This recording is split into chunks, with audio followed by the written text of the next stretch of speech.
বিসমিল্লাহির রহমানির রহিম। আসসালামু আলাইকুম। সরকারি শহীদ সোহরাওয়ার্দী কলেজের গণিত বিভাগের পক্ষ থেকে সবাইকে স্বাগত। আমি রাবেয়া বেগম, সহকারী অধ্যাপক, গণিত বিভাগ। আমার আজকের সেশনটিতে আপনাদের সবাইকে আমন্ত্রণ জানাচ্ছি।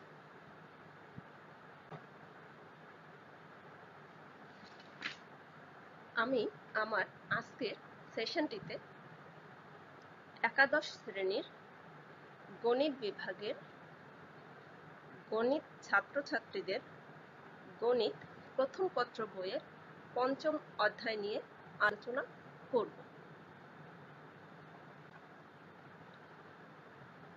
তোমরা জানো তোমাদের বইয়ে পঞ্চম অধ্যায়টি হচ্ছে বিন্যাস ও সমাবেশ নিয়ে। আমরা এই বিন্যাস চ্যাপ্টারের বিন্যাস নিয়ে আলোচনা করব। চ্যাপ্টারটি তোমাদের বইয়ের 5.1 নম্বর চ্যাপ্টার।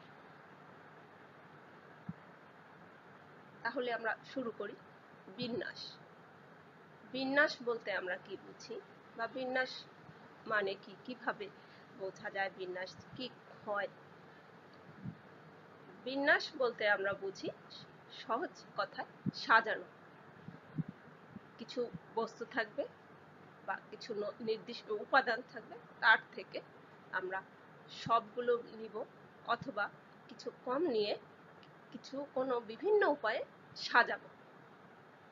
এই সাজানোর পুনরাবৃত্তি ঘটতে পারে। যেমন যদি তিনটি রং ধরি আমি, লাল, নীল, হলুদ, লালের পরে হলুদ, তারপরে অথবা হলুদের পরেও লাল যেতে পারে।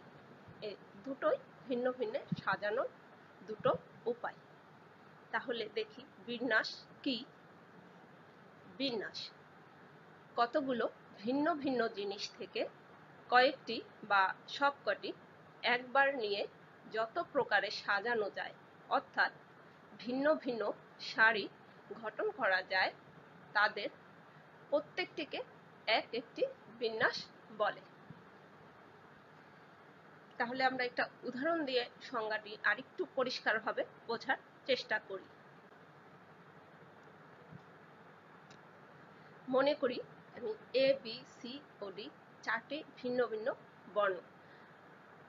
শিক্ষার্থী বন্ধুরা, তোমরা চাইলে তোমাদের বইয়ের যেমন ফিজিক্স, কেমিস্ট্রি, ম্যাথ, বায়োলজি বিভিন্ন বইকে ও এই চারটি বইকে চারটি বর্ণ দ্বারাও প্রকাশ করতে পারো।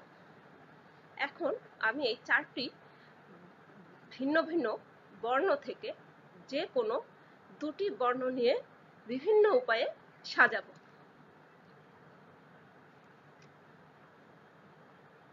এবার আমি সাজাই। যেমন A B, B A, A C, C A, A D, D A, B C, C B, C D, D C, B D, DB.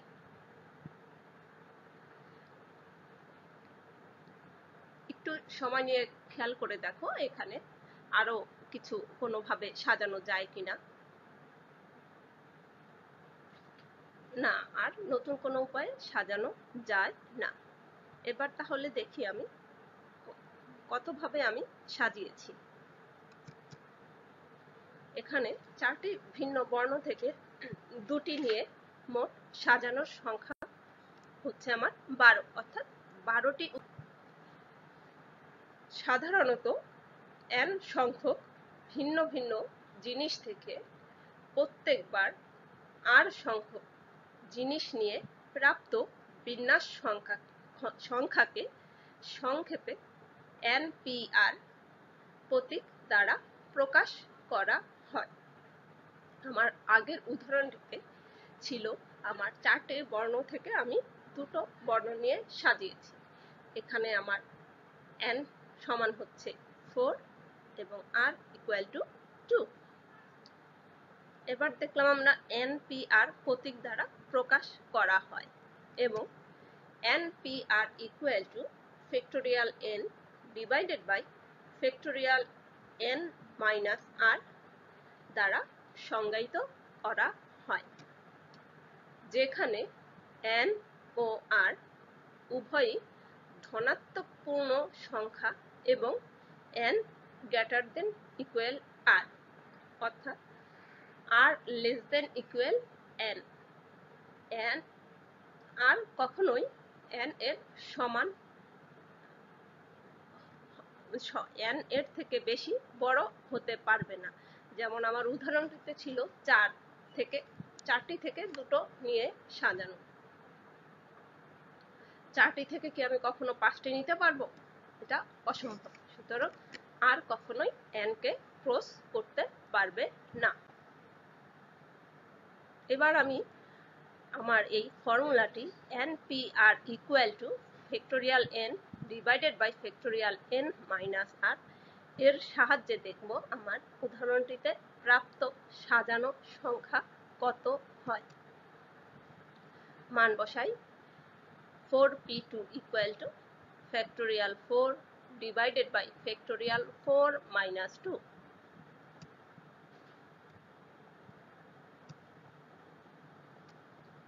equal to 12।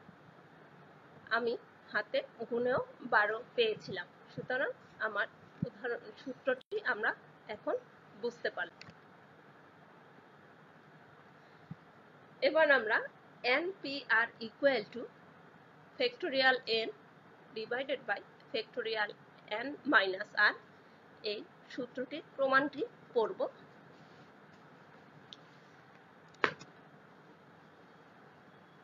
অর্থাৎ n সংখ্যক ভিন্ন ভিন্ন জিনিস দ্বারা r সংখ্যক শূন্য স্থান যতভাবে পূরণ করা যায় তা নির্ণেয় বিন্যাস সংখ্যা অর্থাৎ npr এর সূত্রটি বের করব।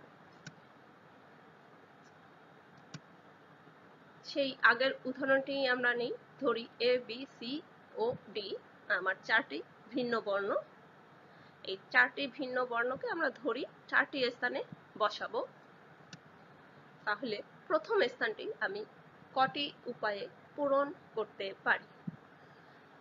ধরো যদি প্রথম স্থানে আমি একবার a বসাই, দ্বিতীয়বার আমি b বসাতে পারি, এভাবে c বসাতে পারি, d বসাতে পারি। সুতরাং আমি প্রথম স্থানটি 4টি উপায়ে পূরণ করতে পারি।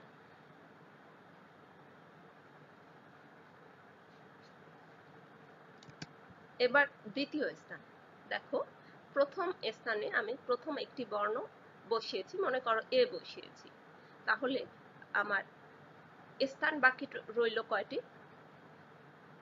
4 minus 1 equal to 3টি, অর্থাৎ a বসে গেছে, b c ও d রয়েছে। এখন দ্বিতীয় স্থানে আমি একবার b বসাতে পারি, একবার c বসাতে পারি, একবার d বসাতে পারি। অর্থাৎ দ্বিতীয় স্থানটি আমি 4 minus 1 অর্থাৎ n minus 1 উপায়ে পূরণ করতে পারি। সুতরাং প্রথম দুইটি স্থান একত্রে আমরা n into n minus 1 সংখ্যক উপায়ে পূরণ করতে পারি। এক্ষেত্রে আমি তোমাদেরকে একটু বলে রাখছি আমাদের যেটা এই গুণফলটা কেন হলো 4 into 4 minus 1 অর্থাৎ n into n minus 1 গুণ আকারে কেন পূরণ করতে পারি। এক্ষেত্রে আমরা এখানে গণনার গুণন বিধিটি প্রয়োগ করেছি। গণনার গুণন বিধি এখানে কি বলেছে?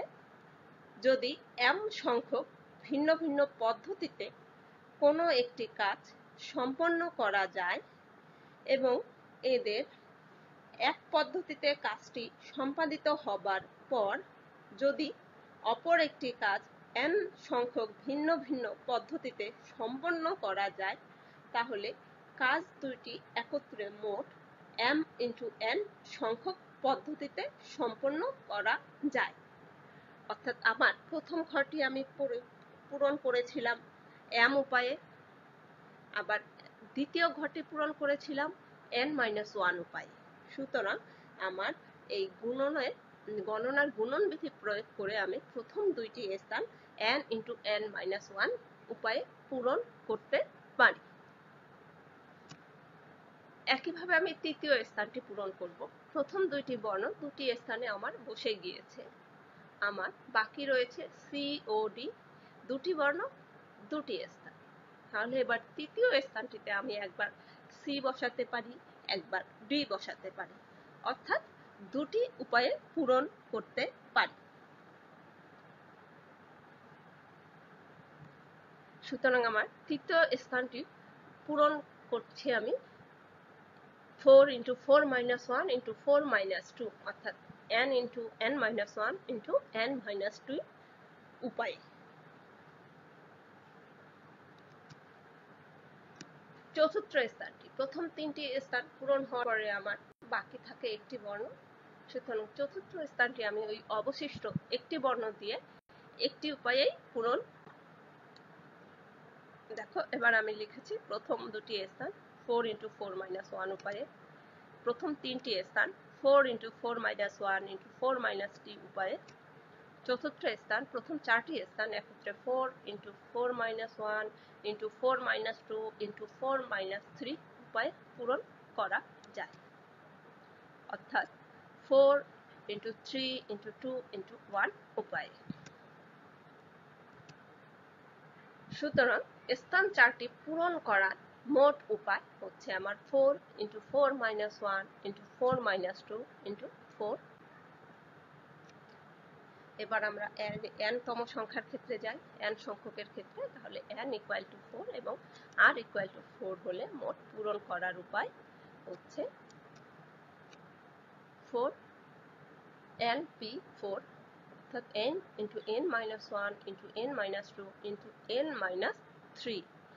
এটাকে আমি একটু ঘুরিয়ে লিখব, n × n - 1 × n - 2 × n - 4 + 1। এটা আমি কেন লিখছি এটা আমি তোমাকে একটু পরে বুঝিয়ে বলছি। একইভাবে যদি আমি n সংখ্যক জিনিস থেকে 5টি সংখ্যা নিয়ে সাজানোর উপায় বের করতে চাই, তাহলে হবে আমার 5 সংখ্যক সংখ্যা np5 = n × n - 1 × n - 2 × n - 3 × n - 4।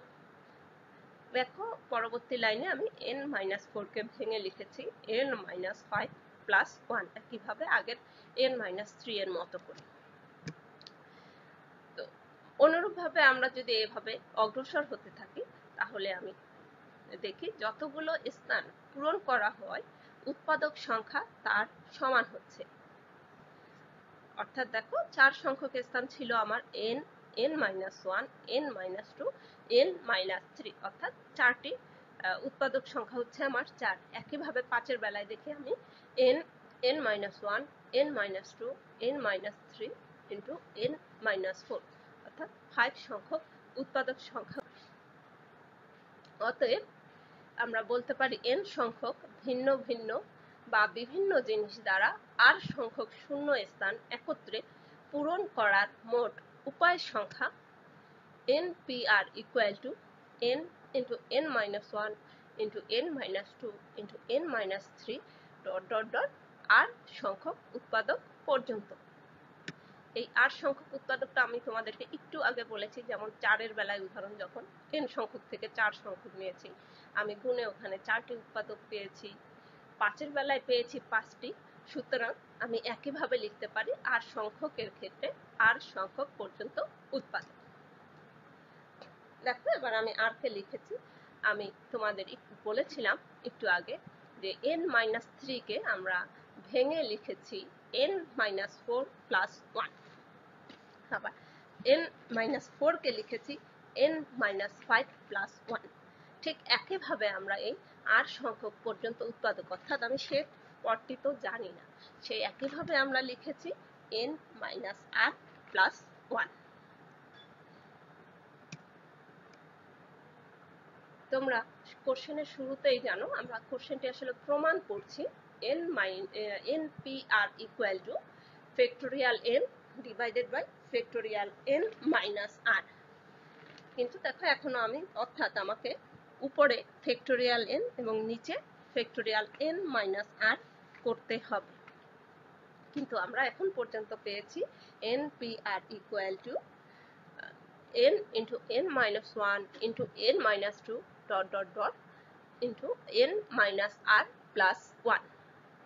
তাহলে আমরা এখন এই জায়গায় যদি আমরা ফ্যাক্টোরিয়াল n করতে চাই, আমরা জানি ফ্যাক্টোরিয়াল n সমান হবে n minus 1 n minus 2 into n minus 3 dot dot dot করে 3 2 1, অর্থাৎ যে কোনো ফ্যাক্টোরিয়াল সংখ্যা সমান হচ্ছে ওই সংখ্যাটি থেকে শুরু করে নিম্নক্রমে 1 পর্যন্ত গুণফল আকারে সবগুলো সংখ্যা বসবে।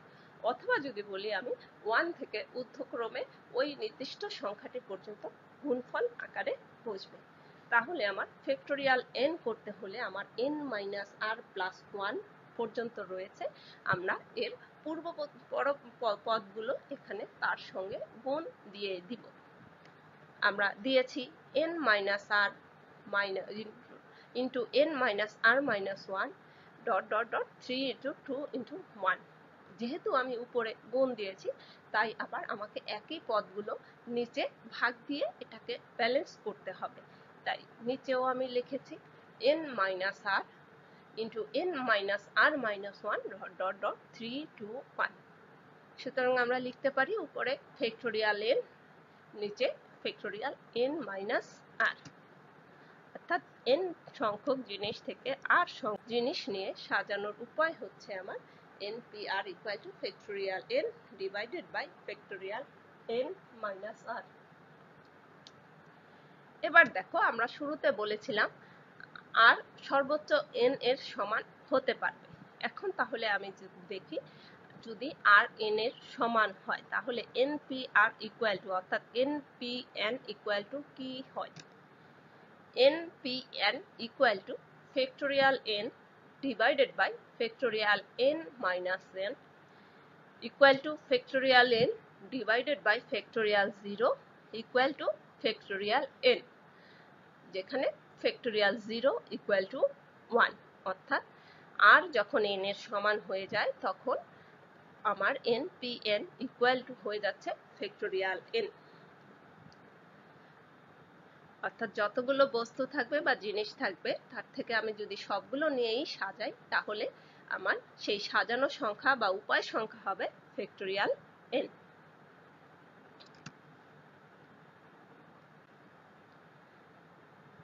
আমি দেখো আমার এই স্লাইডে লিখেছি রুল 1। আমরা এখন এই চ্যাপ্টারের কিছু প্রবলেম সলভ করব, অর্থাৎ কিছু অঙ্কের সমাধান করব। এই অঙ্কগুলো অনেকগুলো নিয়মে আছে, আমি তাই নিয়মগুলোকে চেষ্টা করেছি অঙ্কগুলোকে ভাগ ভাগ করে প্রতিটা নিয়মের অঙ্ককে প্রতিটা নিয়ম মতো সলভ করার। তাহলে আমি শুরু করব আমার প্রথম নিয়মটি অর্থাৎ রুল 1। দেখি আমার রুল 1টি কি। আমার রুল 1টি আমি নিয়েছি npr equal to factorial n divided by factorial n minus r, যেখানে প্রত্যেকটি জিনিস ভিন্ন ভিন্ন, অর্থাৎ n সংখ্যক জিনিস থেকে আমি r সংখ্যক জিনিস নিয়ে বিন্যাস সংখ্যা বা সাজানো সংখ্যা বের করব। এবার আমরা এই সূত্রটি প্রয়োগ করে কিছু সমস্যা সমাধান করব। দেখো, আমি প্রবলেম 1-এ লিখেছি ডটার শব্দটির অক্ষরগুলো কত সংখ্যক উপায়ে সাজানো যায়। যেখানে 1 নম্বর কোশ্চেনে দিয়েছে আমি স্বরবর্ণগুলো পাশাপাশি থাকবে, 2 নম্বরে বলেছি স্বরবর্ণগুলো পাশাপাশি থাকবে না, 3 নম্বরে বলেছি স্বরবর্ণগুলো বিজোড় স্থানে থাকবে, 4 নম্বরে প্রত্যেক বিন্যাসের প্রথমে স্বরবর্ণ থাকবে।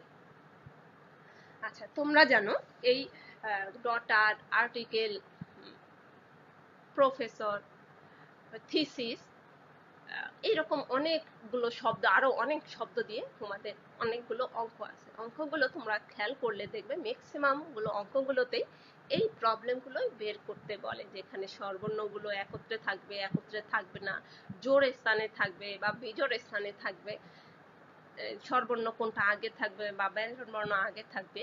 তোমরা যদি এই উদাহরণটি মনোযোগ সহকারে দেখো, বুঝো, তাহলে আমি আশা করি তোমরা ওই বইয়ের অন্যান্য প্রবলেমগুলো খুব সহজে সমাধান করতে পারবে। আমি দেখি আমার ডটার শব্দটিতে মোট বর্ণ রয়েছে কয়টি। আমার শব্দটিতে মোট বর্ণ রয়েছে 8টি, যার প্রত্যেকে ভিন্ন ভিন্ন। এতে মোট স্বরবর্ণ রয়েছে 3টি, এ, ইউ, ই, এবং ব্যঞ্জনবর্ণ রয়েছে 5টি, ডি, জি, এইচ, টি, আর। এবার আমি 1 নম্বর কোশ্চেন সমাধান করব, যেখানে কোশ্চেনটি ছিল আমার স্বরবর্ণগুলো পাশাপাশি থাকবে। আচ্ছা, শব্দটির যে 3টি স্বরবর্ণ ছিল, আমরা ধরে নেই এই 3টি স্বরবর্ণকে একটি বর্ণ মনে করছি। তাহলে আমার মোট বর্ণ দাঁড়াচ্ছে 8 - 3, অর্থাৎ আমি ওই 3টি মাইনাস করে দিলাম, +1 ইকুয়াল টু 60, অর্থাৎ +1 হচ্ছে 3টি মিলে আমার একটি হয়ে গেল। তাহলে এই 6টি বর্ণ থেকে 6টি বর্ণ নিয়ে সাজানোর উপায় হবে 6p6 ইকুয়াল টু ফ্যাক্টোরিয়াল 6, সেই আমার npn এর সূত্রটি। কিন্তু আমার 3টি স্বরবর্ণ ছিল, দেখো 3টি স্বরবর্ণই ভিন্ন ভিন্ন, এ, ইউ, ই। সুতরাং এই 3টি স্বরবর্ণকে আবার তাদের নিজেদের মধ্যে আমরা 3p3 অর্থাৎ ফ্যাক্টোরিয়াল 3 উপায়ে সাজাতে পারি। তাহলে আমার মোট সাজানোর সংখ্যা কত হচ্ছে? তাহলে আমার মোট সাজানো সংখ্যা অর্থাৎ বিন্যাস সংখ্যা হচ্ছে আমার factorial 6 into factorial 3 equal two 4320। অর্থাৎ আমি স্বরবর্ণগুলো যদি পাশাপাশি রাখি, তাহলে ডটার শব্দটির বর্ণগুলোকে আমি 4320টি উপায়ে সাজাবো। এবার 2 নম্বর কোশ্চেনটি ছিল স্বরবর্ণগুলো পাশাপাশি থাকবে না। ঠিক আছে, আমরা স্বরবর্ণগুলোকে এবার আলাদা করব। ধরো আমার 8টি বর্ণ ছিল, আমি 8টি বর্ণ থেকে 8টি বর্ণ নিয়ে এখন সাজাবো। এরা 8p8 ইকুয়াল টু ফ্যাক্টোরিয়াল 8 উপায়ে সাজবে অথবা সাজানো যাবে। দেখো এই 8p8 এই ফ্যাক্টোরিয়াল 8 এর ভেতরে চিন্তা করে দেখো, এইখানে হয়তো কোথাও স্বরবর্ণগুলো একত্রে বসে গেছে, আমি 8টি থেকে 8টি নিয়েই সাজিয়েছি। কিন্তু আমি 1 নাম্বার কোশ্চেনে পড়েছি বা করেছি যে এখানে স্বরবর্ণগুলো একত্রে ছিল, সেটা ছিল আমার 6 ইন্টু ফ্যাক্টোরিয়াল 6 আকারে। তাহলে আমি এবার 8p8 থেকে যদি 6 ফ্যাক্টোরিয়াল 6 বাদ দিয়ে দেই অর্থাৎ মাইনাস করি, তাহলে আমি পেয়ে যাব আমার সেই প্রাপ্ত বিন্যাস সংখ্যা বা সাজানো সংখ্যা, যেখানে স্বরবর্ণগুলো পাশাপাশি থাকবে না। তাহলে এটি দেখে আমি, তাহলে এটি হচ্ছে আমার 36,000টি উপায়ে আমি এদেরকে সাজাতে পারি। 3 নম্বর কোশ্চেন। 3 নম্বর কোশ্চেনটি ছিল আমার স্বরবর্ণগুলোকে বিজোড় স্থানে রেখে সাজাবো। আমরা শুরুতেই দেখেছি ডটার শব্দটিতে মোট বর্ণ রয়েছে 8টি, অর্থাৎ 8টি স্থান তারা দখল করেছে। এখন আমি দেখি এখানে বিজোড় স্থান কয়টি। এখানে আমার বিজোড় স্থান রয়েছে 4টি, 1, 3, 5 এবং 7, অর্থাৎ প্রথম স্থান, তৃতীয় স্থান, পঞ্চম স্থান এবং সপ্তম স্থানটি হচ্ছে আমার বিজোড় স্থান, অর্থাৎ 4টি বিজোড় স্থান। কিন্তু আমার স্বরবর্ণ ছিল 3টি, তাহলে এই 4টি স্থানে 3টি স্বরবর্ণকে আমরা 4p3 উপায়ে বসাতে পারি। এবার তাহলে বাকি 5টি স্থানে স্বরবর্ণ তো 3টি জায়গা দখল করেছে, বিজোড় 1টি জায়গা রয়ে গিয়েছে। তাহলে এই ব্যঞ্জন বর্ণগুলো তাদের জোড় 4টি জায়গা, 4টি জায়গায় তো আর 5টি বর্ণ বসতে পারবে না। তো 4টি জায়গায় 4টি বর্ণ বসার পরে ওই অবশিষ্ট একটি ওই বিজোড় স্থানটিতে বসে যাবে, অর্থাৎ 5p5 আকারে ব্যঞ্জন বর্ণগুলো তাদের স্থান দখল করবে। তাহলে আমার নির্ণয় মোট সাজানো সংখ্যা হচ্ছে 4p3 ইন্টু 5p5। এই অঙ্কটি ছাড়াও আমরা যদি বলে আমাকে স্বরবর্ণগুলোকে জোড় স্থানে রাখতে অথবা ব্যঞ্জন বর্ণকে জোড় অথবা বেজোড় স্থানে রেখে যদি আমাকে অন্য কোনো প্রবলেম সমাধান করতে বলে, তাহলে আমরা আশা করি এটা সাহায্যে করতে পারবো। এবার 4 নাম্বার কোশ্চেন বলেছে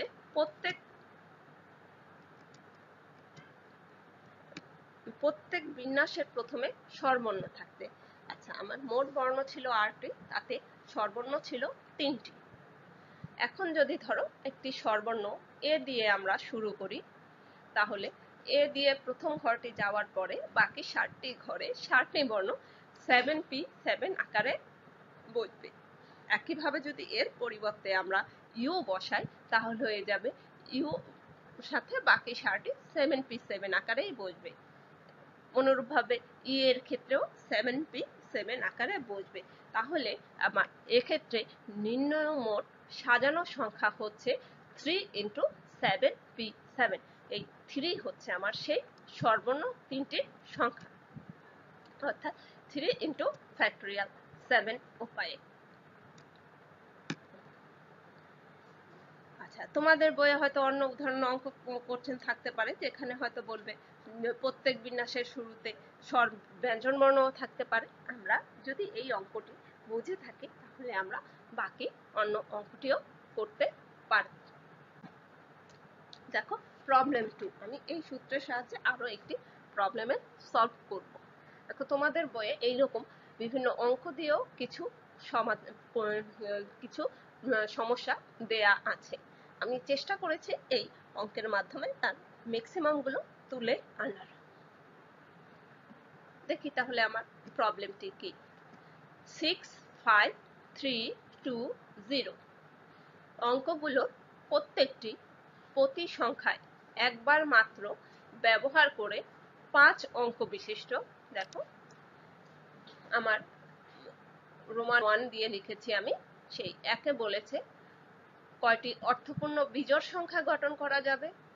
2 এ দিয়েছি কয়টি অর্থপূর্ণ জোড় সংখ্যা গঠন করা যাবে।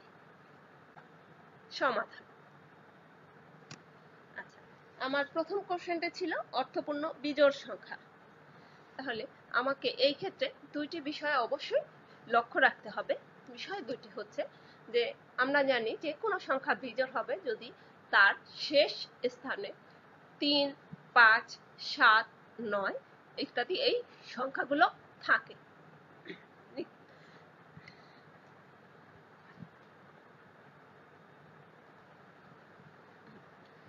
তাহলে আমার এই অঙ্কে আমার যেই অঙ্কগুলো দেওয়া ছিল তাতে ছিল 65230, অর্থাৎ এখানে আমার রয়েছে দুটি বিজোড় সংখ্যা 3 এবং 5।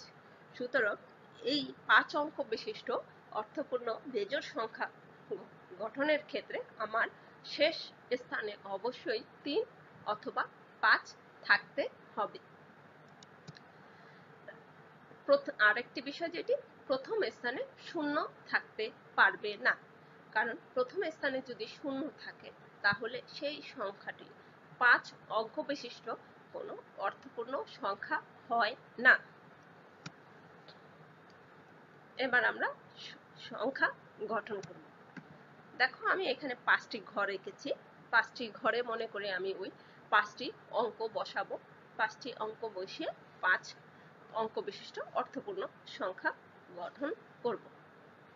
দেখো আমি শেষ স্থানে 3 বসিয়েছি। যদি শেষ স্থানে 3 থাকে তাহলে দেখো অবশিষ্ট কি স্থান রয়েছে 4টি। এই 4টি স্থান আমার অঙ্ক ছিল মোট 5টি, তাতে আমি 3 শেষ স্থানে বসিয়েছি। সুতরাং আমার অঙ্ক অবশিষ্ট রয়েছে 4টি। তাহলে এই 4টি স্থান 4টি অঙ্ক দ্বারা 4p4 = ফ্যাক্টোরিয়াল 4 = 24 উপায়ে পূরণ করা যায়। একইভাবে দেখো যদি 3 না বসিয়ে আমি শেষ স্থানে 5 বসাই, তাহলেও ঠিক একই আগের মতো উপায়ে আমরা 4p4 অর্থাৎ 24 উপায়ে।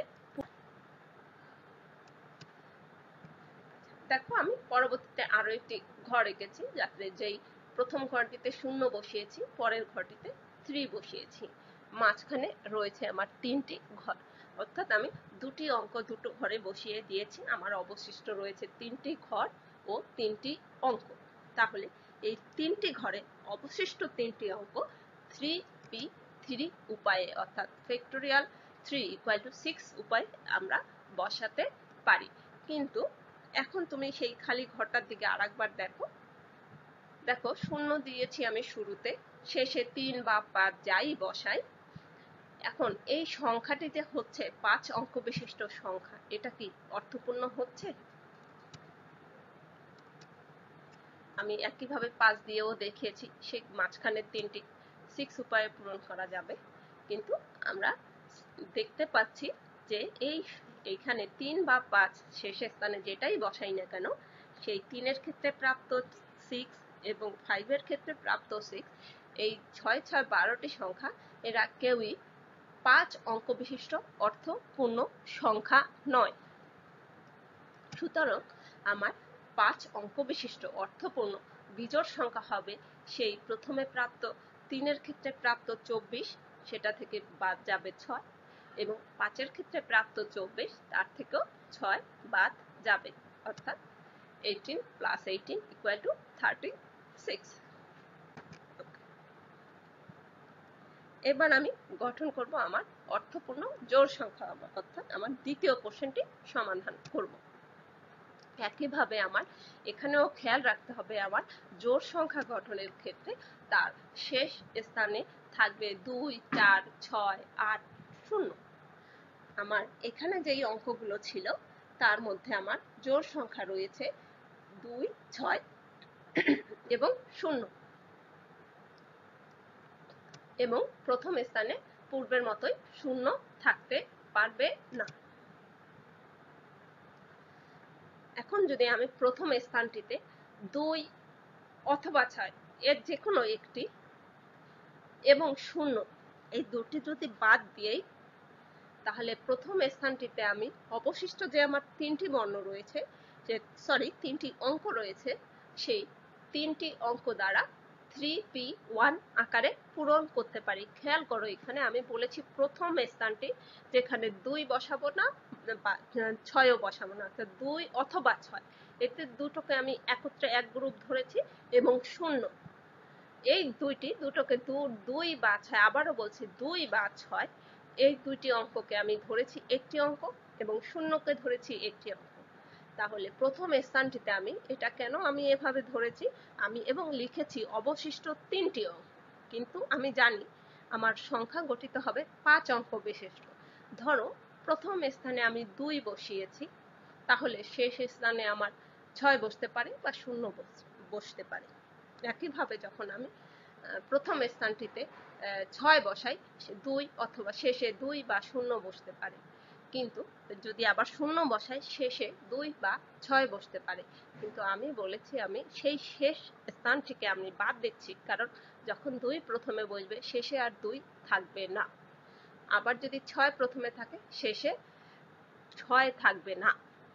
আবার যদি 0 প্রথমে থাকে, তাহলে সে 5 অঙ্ক বিশিষ্ট অর্থপূর্ণ সংখ্যা হচ্ছে না।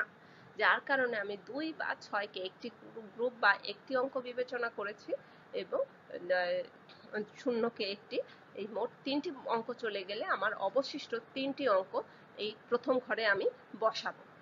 অবশিষ্ট 3টি অঙ্ক ছিল আমার 5,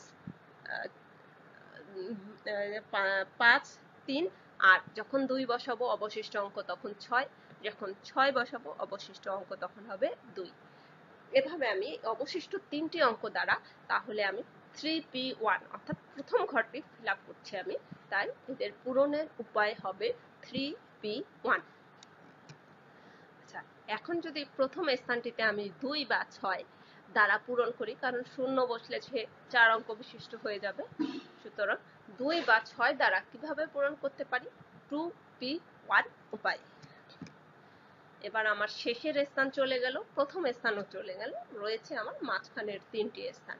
তাহলে আমি মাঝের 3টি স্থান অবশিষ্ট 3টি অঙ্ক দ্বারা 3p3 উপায়ে পূরণ করতে পারি। এক্ষেত্রে 5 অঙ্ক বিশিষ্ট আমার অর্থপূর্ণ জোড় সংখ্যা হচ্ছে 3p1 × 2p1 × 3p3, 5 অঙ্ক বিশিষ্ট অর্থপূর্ণ জোড় সংখ্যা = 36।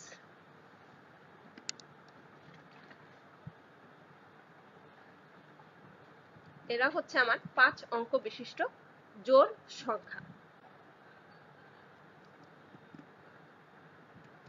কিন্তু শেষ স্থানে শূন্যকে নির্দিষ্ট করে অবশিষ্ট 4টি স্থান আমি 4টি অঙ্ক দ্বারা 4p4 অর্থাৎ 24 উপায়ে পূরণ করতে পারি।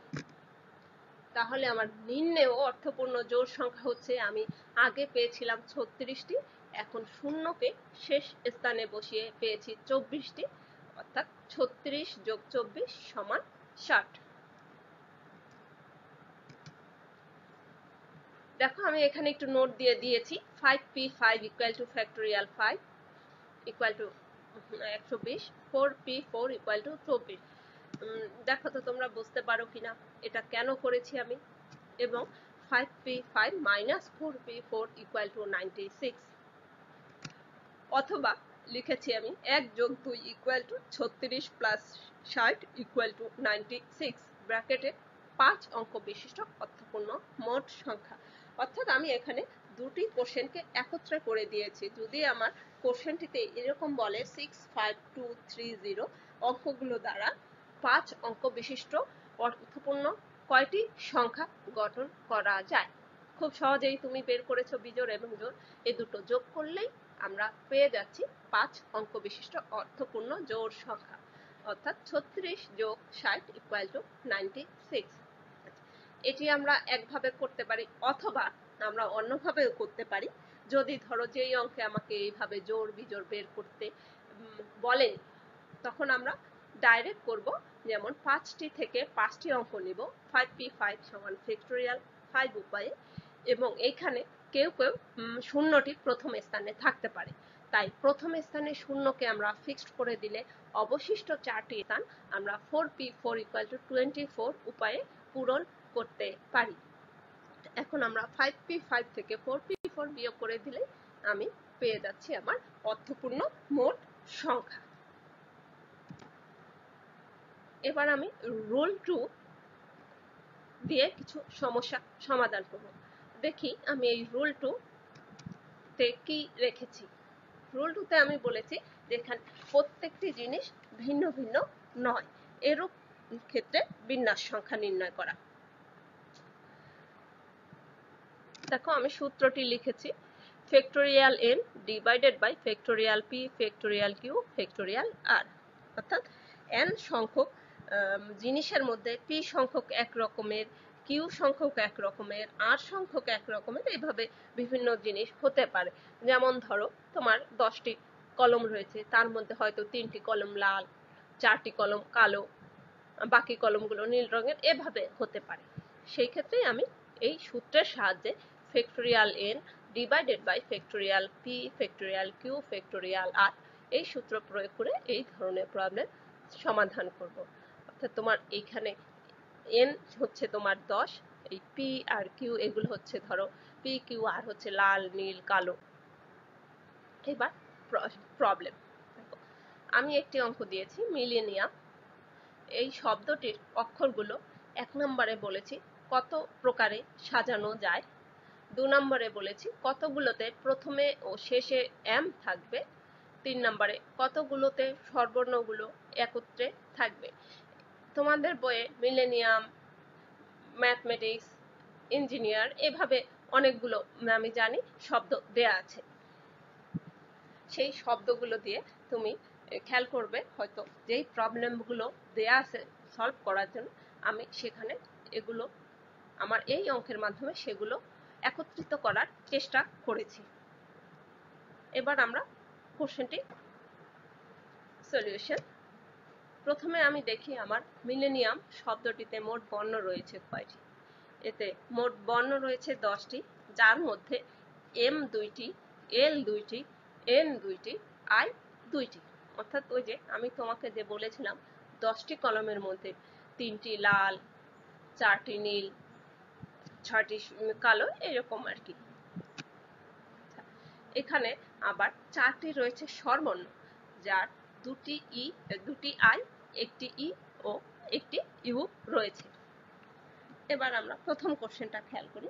আমার প্রথম কোশ্চেনে ছিল মিলেনিয়াম শব্দটির প্রাপ্ত বিন্যাস সংখ্যা বের করবো আমরা। বলেছিল মিলেনিয়াম শব্দটির অক্ষরগুলোকে কত রকমের সাজানো যায়।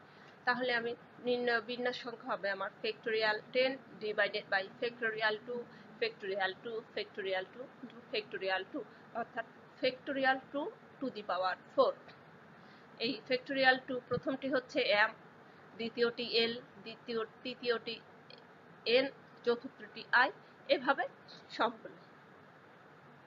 সুতরাং আমার নির্ণয় বিন্যাস সংখ্যা হচ্ছে factorial 10 divided by factorial 2 factorial 2 factorial 2 into factorial 2। 2 নম্বরের কোশ্চেনে বলেছিল কতগুলোতে প্রথমে ও শেষে m থাকবে। আমার প্রাপ্ত শব্দটিতে দুটি m ছিল। m দুটিকে আমরা যদি একটিকে প্রথমে রাখি এবং অন্যটিকে শেষে রাখি, অর্থাৎ আমার 10টি বর্ণের 10টি স্থানে দুটি m প্রথমে এবং শেষে আমি ফিক্সড করে দিয়েছি, তাহলে আমার বর্ণ বাকি থাকে অবশিষ্ট 8টি, যার ঘর রয়েছে 8টি। সুতরাং এই 8টি বর্ণ থেকে আমি 8টি বর্ণ নিয়ে factorial a divided by factorial 2 into factorial 2 into factorial 2, অর্থাৎ factorial 2 cube factorial a divided by factorial 2 cube উপায়ে সাজাতে পারি। তোমাদের বইয়ে হয়তো আরো উদাহরণ রয়েছে যে প্রথমে a রেখে প্রথমে e রেখে, যেমন এখানেও তুমি করতে পারো প্রথমে u রেখে শেষে e রেখে, অথবা প্রথমে e রাখি শেষে u রাখি, অথবা দুটি শেষের প্রথম এবং শেষের দুটোতেই i রাখি, এক্সট্রা যেগুলোই হোক। এগুলোতে সবগুলোই আমরা এই সমস্যাটি বুঝতে পারলে সেগুলো সমাধান করতে পারবো। 3 নম্বর সলিউশন, যেখানে বলেছিল আমার স্বরবর্ণগুলো একত্রে থাকবে। আমরা এখানে দেখেছি স্বরবর্ণ রয়েছে 4টি, যাদের মধ্যে দুটি i এবং একটি e একটি u। এই 4টা স্বরবর্ণকে যদি আমরা একটি অক্ষর মনে করি, তাহলে আমার মোট অক্ষর বা বর্ণ দাঁড়ায় 10 - 4 + 1 = 7। এর আগেও আমি একবার তোমাদেরকে এই 10 মাইনাস এবং প্লাসের ব্যাখ্যাটা বলেছি, অর্থাৎ 10টি থেকে আমার স্বরবর্ণ 4টিকে আমি বাদ দিয়ে দিলাম, কিন্তু পরবর্তীতে আমি স্বরবর্ণ 4টিকে একটি অক্ষর মনে করেছিলাম, তাহলে সেই পরবর্তীতে 1 যোগ হয়েছে, তাহলে আমার মোট বর্ণ 60টি।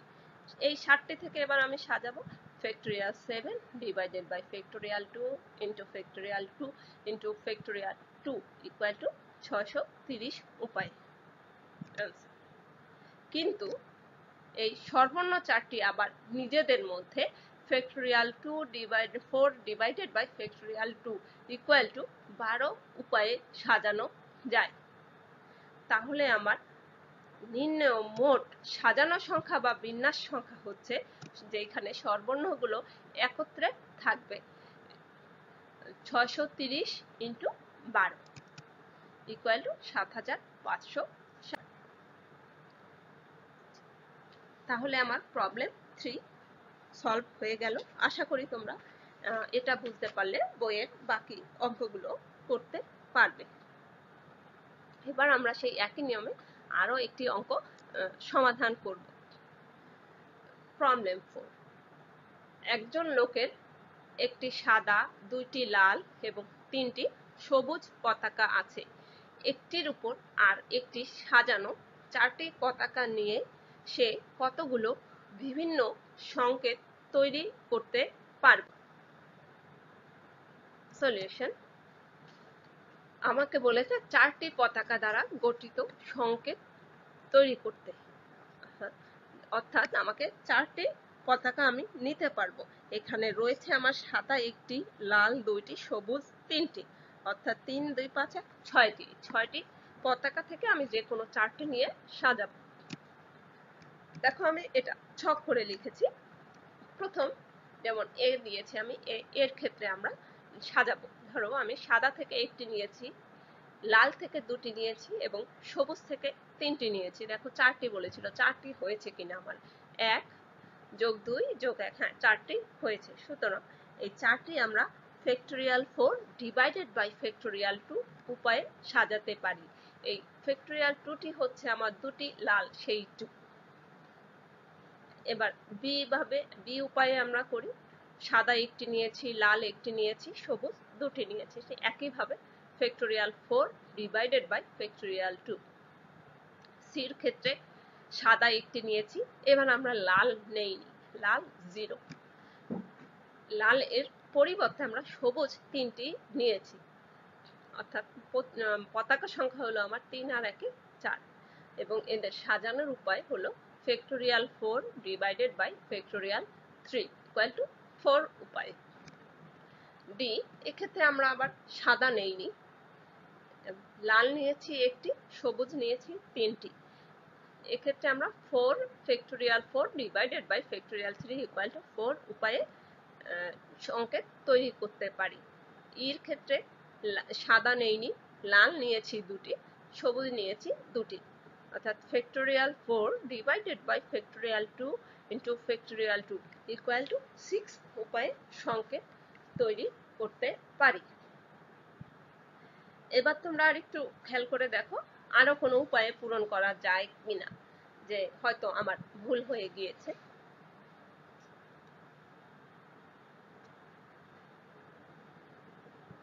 না, আর কোনো উপায়ে পূরণ করা যায় না।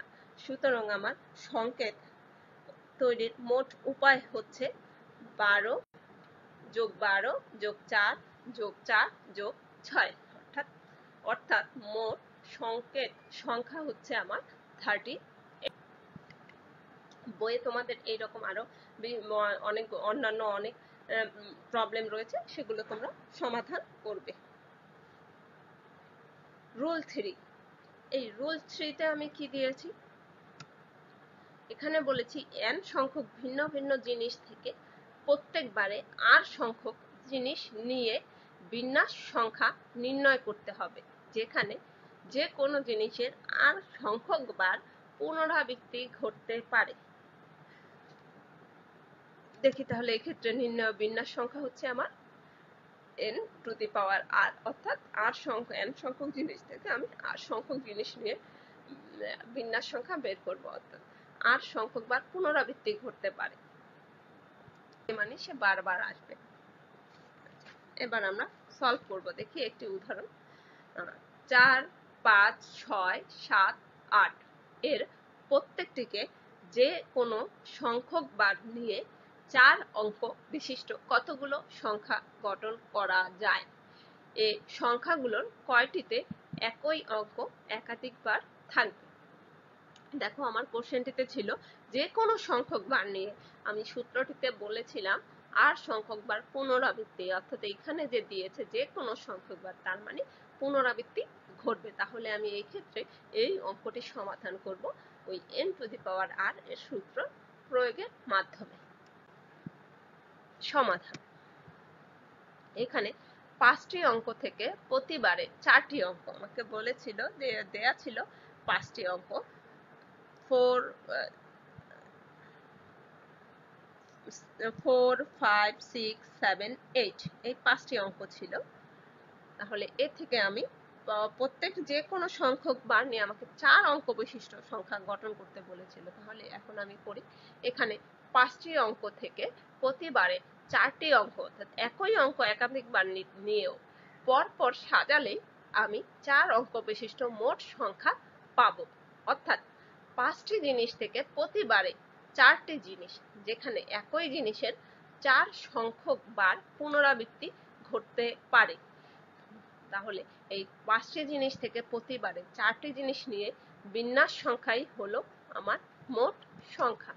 তাহলে দেখি 4 অঙ্ক বিশিষ্ট মোট সংখ্যা equal to 5 to the power 4 equal to 625। আবার 5টি অঙ্ক থেকে 4টি অঙ্ক প্রত্যেকটি কেবল একবার, যেমন আগে আমার ছিল 5টি থেকে 4টি নিয়েছি, সেটা ছিল 5 টু দি পাওয়ার 4 4টি।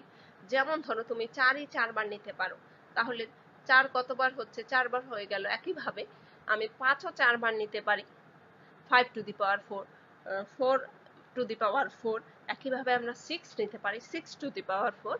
সুতরাং আমার যেহেতু 5টি অঙ্ক ছিল, তাই আমার মোট সংখ্যাটি হচ্ছে 5 টু দি পাওয়ার 4। আচ্ছা, আবার আমাকে বলেছে 5টি অঙ্ক থেকে 4টি অঙ্ক। এখন দেখো 5টি অঙ্ক থেকে 4টি অঙ্ক, যেমন আমি নেই 4 5 6 8 অথবা 5 6 7 8, এভাবে ভিন্নভাবে আমি 4টি অঙ্ক নিয়েও সাজাতে পারি, কিন্তু এক্ষেত্রে খেয়াল করো প্রতিটি অঙ্ক একবার করেই নিয়েছি, অর্থাৎ 5টি অঙ্ক থেকে 4টি অঙ্ক নিয়ে 4 অঙ্ক বিশিষ্ট মোট সংখ্যা হচ্ছে আমার 5p4 ইকুয়াল টু 120। এই 120টি সংখ্যায় প্রতিটি অঙ্ক কিন্তু একবার করেই রয়েছে, কিন্তু আমাকে বলেছিল এমন সংখ্যা বের করব আমি যেই সংখ্যাটিতে একই অঙ্ক একাধিকবার থাকতে পারে। তাহলে আমি আমার সেই আগের প্রাপ্ত সংখ্যা 625 থেকে এখন প্রাপ্ত সংখ্যা 120, যেই 120 কিনা প্রতিটি অঙ্ক একবার করে নেয়া বাদ দিলেই আমি পেয়ে যাব আমার নির্ণেয় মোট সংখ্যা। অর্থাৎ প্রত্যেকটি সংখ্যায় একই অঙ্ক একাধিকবার থাকবে, এরূপ মোট সংখ্যা হবে আমার 625 বিয়োগ 120 ইকুয়াল টু 505। দেখো আমি আরেকটি প্রবলেম দিয়েছি। একজন প্রফেসর পদের জন্য 3 জন প্রার্থী 5 জন লোকের ভোটে একজন নির্বাচিত হবেন, কত প্রকারে তারা ভোট দিতে পারবেন? আমি ছোট করে অঙ্কটির সমাধান দিয়েছি, তোমরা অঙ্কটি নিজেরা করার চেষ্টা করবে। এখানে আমার নির্ণয় প্রকার হচ্ছে 3 to the power 5 equal to 243 উপায়। অর্থাৎ সে আমাকে বলেছিল, একটু তোমাদের আমি একটু হিন্টস দিয়ে দিচ্ছি। এখানে যেমন ধরো 3 জন প্রার্থী এবং 5 জন ভোটার, সুতরাং একজন ভোটার চাইলে সে একজনকে ভোট দিবে, কিন্তু আমার 3 জন প্রার্থী 5 জন ভোটার, এই 5 জনই কিন্তু যে কোনো একজনকে ভোট দিতে পারে অথবা বিভিন্ন জনকেও দিতে পারে, কিন্তু এদের মধ্যে 3 জন, তাহলে এই 3 জন প্রার্থীর মধ্যে থেকে যে কোনো একজনকে প্রফেসর নির্বাচন করতে হবে আমার সকলের সর্বোচ্চ ভোটের মাধ্যমে। তাহলে 5 জন লোকের ভোটে একজন নির্বাচিত হবে আমার এই 3 to the power 5 equal to 243 উপায়। রুল 4 দেখি এই রুল 4 আমি কোন রুলটি দিয়েছি। এখানে আমি বলেছি n সংখ্যক জিনিস থেকে প্রত্যেকবার r সংখ্যক জিনিস নিয়ে বিন্যাস সংখ্যা নিরূপণ করব বা নির্ণয় করব, যেখানে একটি নির্দিষ্ট বস্তু সর্বদা অন্তর্ভুক্ত থাকবে। সূত্রটি হচ্ছে rp1 ইন্টু n-1 pr-1। দেখো আমি বলেছিলাম n সংখ্যক নির্দিষ্ট বস্তু থেকে r সংখ্যক বস্তু নিব, যেখানে একটা নির্দিষ্ট বস্তু সর্বদা অন্তর্ভুক্ত থাকবে। অর্থাৎ rp1টি হচ্ছে আমার সেই নির্দিষ্ট 1, এই নিচের 1টি, যে আমি rটি নিলে প্রথমেই আমি একটি নির্দিষ্ট বস্তু থাকবে, তার মানে তাকে আগে শুরুতেই নিয়ে নেওয়া হয়েছে। তাহলে আমার বস্তু থাকে কয়টি? অবশিষ্ট থাকে n-1, এবং তার মধ্যে থেকে আমি নিব r-1, কারণ একটি আমি আগে নিয়েছি। অর্থাৎ rp1 ইন্টু n-1 pr-1। আরেকটি হচ্ছে একটি নির্দিষ্ট বস্তু সর্বদা বর্জন করবে, সূত্র n-1 pr, অর্থাৎ একটি আমাকে বাদ দিয়ে দিতে হবে, তার মানে মোট সংখ্যা থেকে আমি শুরুতেই একটি বাদ দিয়ে দিব, অর্থাৎ n-1 pr। এবার আমরা এই সূত্র দুটি ব্যবহার করে একটি প্রবলেম। rটি ভিন্ন ভিন্ন জিনিসকে এক সারিতে কত রকমে সাজানো যেতে পারে? যেন এতে দিয়েছে আমি 2টি বিশেষ জিনিস একত্রে থাকবে, বি 2টি বিশেষ জিনিস অতি সাজানো ব্যবস্থায় একত্রে না রেখে। 2 নম্বরে বলেছি আমি 10টি বস্তু থেকে একবারে 5টি নিয়ে বিন্যাস সংখ্যা বের করো, যেখানে এতে হচ্ছে 2টি বিশেষ বস্তু সর্বদা অন্তর্ভুক্ত থাকবে, বি 2টি বিশেষ বস্তু সর্বদা বর্জন করবে। এবার আমরা সলিউশন। প্রথমে ছিল আমার 8টি ভিন্ন ভিন্ন জিনিসকে এক সারিতে রেখে কত রকমের সাজাবো, যেখানে দুইটি বিশেষ জিনিস একত্রে থাকবে। দেখো, দুইটি বিশেষ জিনিসকে যদি আমি বাদ দিয়ে দেই বা একটি জিনিস মনে করি, তাহলে আমার মোট জিনিস হচ্ছে আমার 8 - 2 + 1 অর্থাৎ ফ্যাক্টোরিয়াল 7 ইকুয়াল টু 7, অর্থাৎ 60টি ভিন্ন সংখ্যা বা 60টি ভিন্ন অঙ্ক বা জিনিস। কিন্তু আবার দুটি ছিল একই রকম বা বিশেষ, তাদের দুটি আবার একটি মনে করছি, তাহলে আমার মোট বিন্যাস সংখ্যা হচ্ছে ফ্যাক্টোরিয়াল 7 × ফ্যাক্টোরিয়াল 2। এই ফ্যাক্টোরিয়াল 2 হচ্ছে ওই দুইটি বিশেষ বস্তু নিজেদের মধ্যে আবার ফ্যাক্টোরিয়াল 2 উপায়ে বিন্যস্ত হয়েছে বা সাজানো গিয়েছে। তাহলে আমার নির্ণেয় বিন্যাস সংখ্যা হচ্ছে ফ্যাক্টোরিয়াল 7 × ফ্যাক্টোরিয়াল 2। মানটি আমি স্লাইডে বের করে রেখেছি, তোমরা দেখে নেবে। 2 নাম্বার, দুইটি বিশেষ জিনিস প্রতি সাজানো ব্যবস্থায় একত্রে না রেখে। দেখো, এতে আমরা করেছি দুইটি বিশেষ জিনিস একত্রে থাকবে। খুবই স্বাভাবিকভাবে আমি এই 8p8 থেকে যদি বা ফ্যাক্টোরিয়াল 8 থেকে যদি সেই দুইটি বিশেষ একত্রে রেখে সাজানো বাদ দিয়ে দেই, তাহলে আমি পেয়ে যাচ্ছি দুইটি বিশেষ যেখানে একত্রে থাকবে না। অর্থাৎ নির্ণেয় বিন্যাস সংখ্যা হচ্ছে আমার ফ্যাক্টোরিয়াল 8 মাইনাস ফ্যাক্টোরিয়াল 2 × ফ্যাক্টোরিয়াল 7। মান বের করা রয়েছে। এবার আমি 2 নম্বর কোশ্চেনটি সমাধান করব, যেখানে আমাকে বলেছে 10টি বস্তু থেকে 5টি বস্তু নিয়ে। এতে বলেছে দুইটি বিশেষ বস্তু সর্বদা অন্তর্ভুক্ত থাকবে। তাহলে এখন আমি 10টি থেকে 5টি নিব, 5টির মধ্যে দুটো বিশেষ থাকবে, অর্থাৎ 5p2, মানে আমি এই দুইটি নিয়ে নিলাম, ইন্টু 10 - 2 p5 - 2। এই 10 - 2টি হচ্ছে আমি 10টি থেকে আগেই দুটো নিয়ে নিয়েছি, অর্থাৎ 10 - 2 হচ্ছে সেই 2 যে দুটো আগেই নিয়েছি।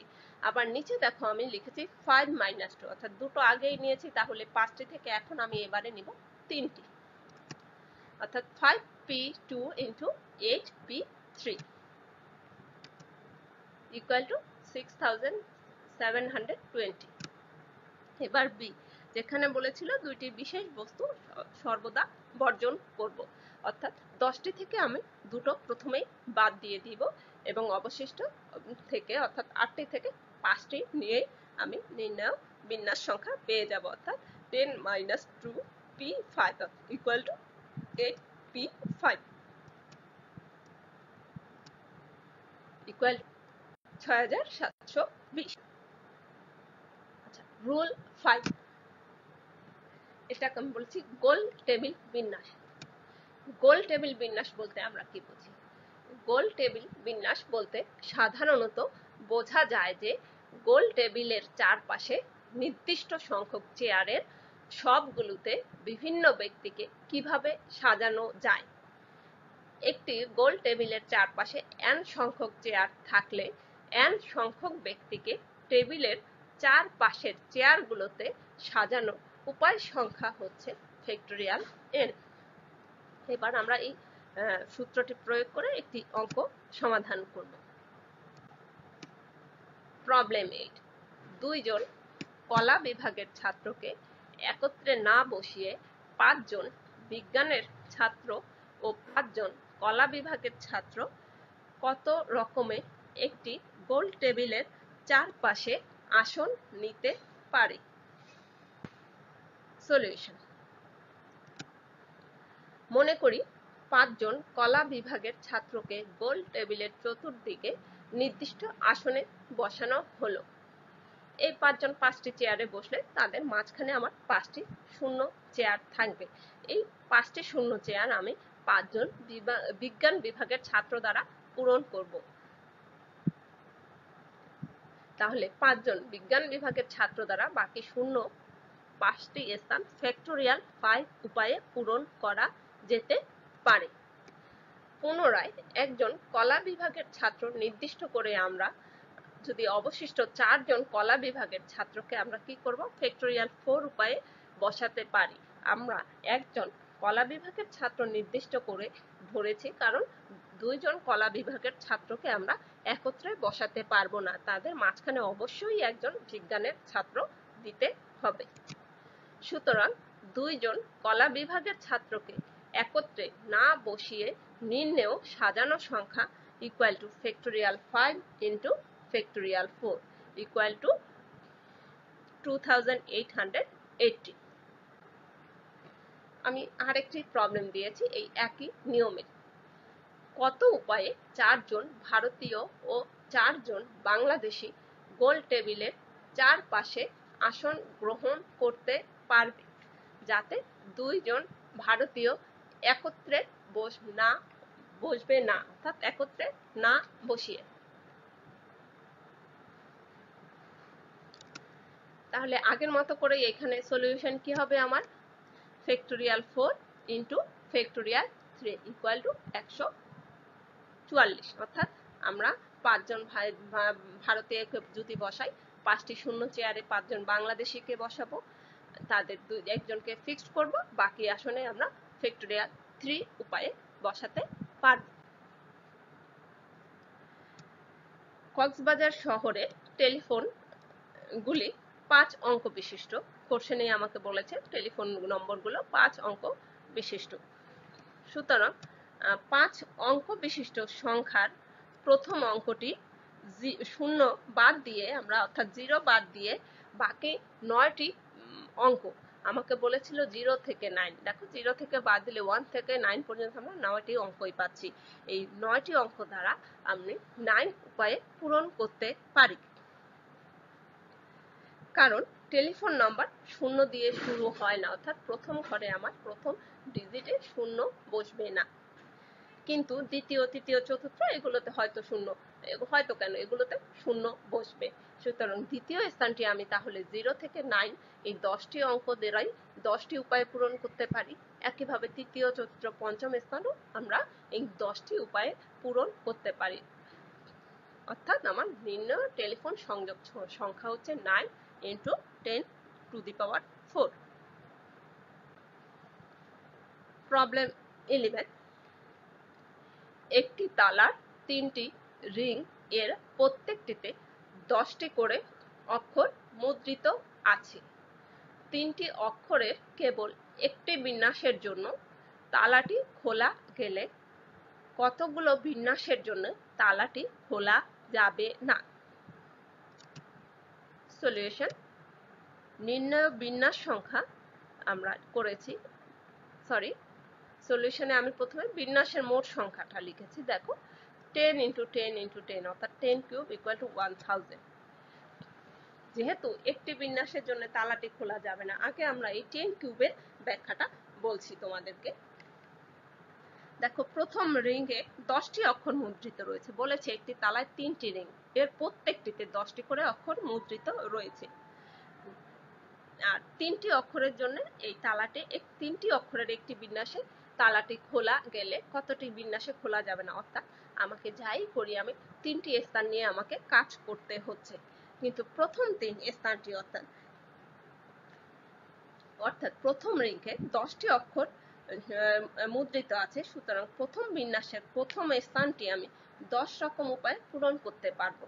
কারণ আমাকে এখানে বলেন প্রথমে 0 বা 1 2 3 কিছু বসা যাবে না, এমন কোনো কন্ডিশন ছিল না। সুতরাং আমি প্রথম স্থানটি 10টি অক্ষর দ্বারা যে কোনো 10 উপায়ে পূরণ করতে পারি। একইভাবে দ্বিতীয় স্থানটিও, প্রত্যেক বিন্যাসের দ্বিতীয় স্থানটিও আমি 10 রকম উপায়ে পূরণ করতে পারি, যেহেতু প্রত্যেক রিংয়ে 10টি অক্ষর মুদ্রিত আছে। একইভাবে তৃতীয় স্থানটিও আমি 10 রকম উপায়ে পূরণ করতে পারি। অর্থাৎ এই ক্ষেত্রে আমার বিন্যাসের মোট সংখ্যা হচ্ছে 10 কিউব। কিন্তু কোশ্চেনে আমার বলেছিল যে 3টি অক্ষরের কেবল একটি বিন্যাসের জন্য তালাটি খোলা যাবে না। তাহলে আমার এই 10 কিউব অর্থাৎ 1000 এর মধ্যে হয়তো সেই বিন্যাসটিও রয়েছে, হয়তো কেন অবশ্যই রয়েছে, যার কারণে আমি এখন আমার এই 1000 থেকে 1 বাদ দিয়ে দিব, অর্থাৎ বিয়োগ করে দিব। কারণ আমার কোশ্চেনে বলেছিল কোন বিন্যাস, কতটি বিন্যাসের জন্য তালাটি খোলা যাবে না। এই 1000 এর ভেতরেই আমার সেই বিন্যাসটি রয়েছে যার জন্য তালাটি খোলা যায়।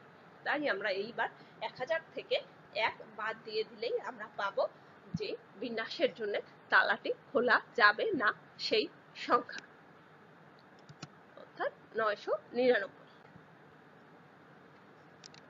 প্রবলেম 12। দেখো, একটি লাইব্রেরিতে একই লেখকের বীজগণিতের 6টি বই, 2 জন লেখকের প্রত্যেকের জ্যামিতির 5টি বই, 3 জন লেখকের প্রত্যেকের বলবিদ্যার 3টি বই এবং 8 জন লেখকের প্রত্যেকের ইংরেজির 1টি করে বই আছে। সবগুলো বই একত্রে নিয়ে কত প্রকারে সাজানো যেতে পারে? Solution: factorial 13 divided by factorial 6 into factorial 5 square into factorial 3 cube। দেখো, এখানে আমি তোমাদের ব্যাখ্যা একটু বলে দিচ্ছি। এটি হচ্ছে আমার আনসার। আমি ব্যাখ্যায় বলে দিচ্ছি। এখানে 5 স্কয়ার কেন, ফ্যাক্টোরিয়াল 5 স্কয়ার, ফ্যাক্টোরিয়াল 3 কিউব কেন। এখানে ফ্যাক্টোরিয়াল 5 হচ্ছে বলেছিল 2 জন লেখকের প্রত্যেকের জ্যামিতির 5টি বই, অর্থাৎ একজনের জ্যামিতির 5টি বই হলে অন্য লেখকেরও জ্যামিতির 5টি বই, যার কারণে আমার 5 স্কয়ার, অর্থাৎ 2 জন লেখক ছিল। একইভাবে আমার 3 জন লেখকের প্রত্যেকের বলবিদ্যার 3টি বই, 3টি বই ছিল, লেখক ছিল 3 জন, যার কারণে হচ্ছে ফ্যাক্টোরিয়াল 3 ইকুয়াল টু দি পাওয়ার 3। এখন দেখো, আর উপরে ছিল আমার ফ্যাক্টোরিয়াল 33, অর্থাৎ এখানে ছিল আমার মোট বইয়ের সংখ্যা।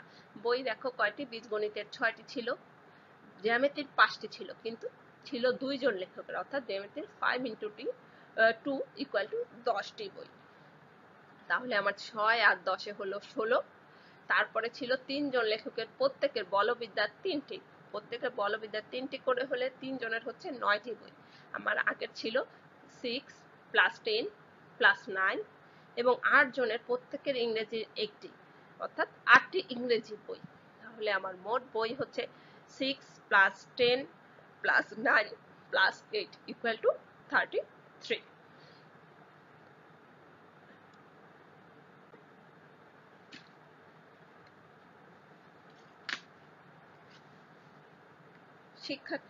শিক্ষার্থী বন্ধুরা, আমার আজকের এই ক্লাসে কারো কোনো জিজ্ঞাসা থাকলে বা কোথাও যদি তোমাদের কোনো বুঝতে সমস্যা হয়ে থাকে, তোমরা কমেন্টসের মাধ্যমে আমাকে তা জানাতে পারো। আমার পরবর্তী ক্লাসে আমি সেই প্রবলেমগুলো সমাধানের চেষ্টা করব।